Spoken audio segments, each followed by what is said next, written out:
Praise the lord అందరికీ. ఈరోజు ప్రభు మనతో మాట్లాడుతున్న మాటలండి. యెహోవా నా కాపరి, నాకు లేమి కలుగదు అనే కీర్తనల గ్రంథము 23వ కీర్తన మనల్ని ఎంతో ఆదరిస్తుందండి. పచ్చిక గల చోట్ల ఆయన నన్ను పరుండజేయును, శాంతికరమైన జలముల యొద్ద ఆయన నన్ను నడిపించును. అంటే కొన్ని సందర్భాల్లో మనం ఎలా బ్రతకాలో, ఎలా జీవించాలో మనకు తెలియనప్పుడు ప్రభు వాక్యం మనతో మాట్లాడుతుందండి.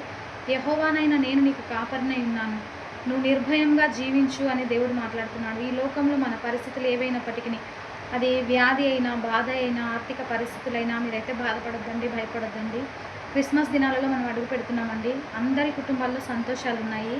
క్రిస్మస్ అంటే ఏదో సంతోషంగా బట్టలు కొనుక్కోవడము, ఇంటిని శుభ్రం చేసుకోవడము, కేక్స్, పిండి వంటలు ఇవి కాదండి. నిజమైన క్రిస్మస్ అంటే యేసయ్యను మన హృదయంలో సొంత రక్షకునిగా అంగీకరించి ఆయన కొరకు నీతిగా జీవించడము.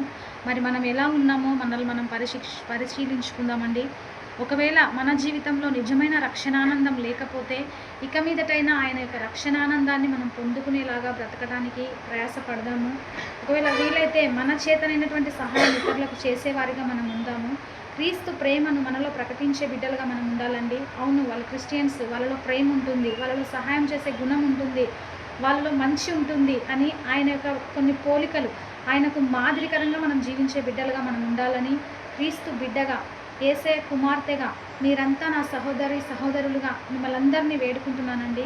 వీలైతే మీరు ఈ నూతన సంవత్సరంలో మనం అడుగు పెట్టబోతున్నాము. ఇంకా రానున్న ఒక మాసంలో వీలైతే పూర్ పీపుల్కి మన చేతనైన వంతు సహాయం అందించే వారిగా, ఇతరులకు కూడా మనకున్న దాంట్లో మనం చేసేటటువంటి బిడ్డలుగా మనం ఉందామని క్రీస్తు పేరట మనవి చేస్తున్నానండి. అందరికీ ప్రైజ్ ది లార్డ్.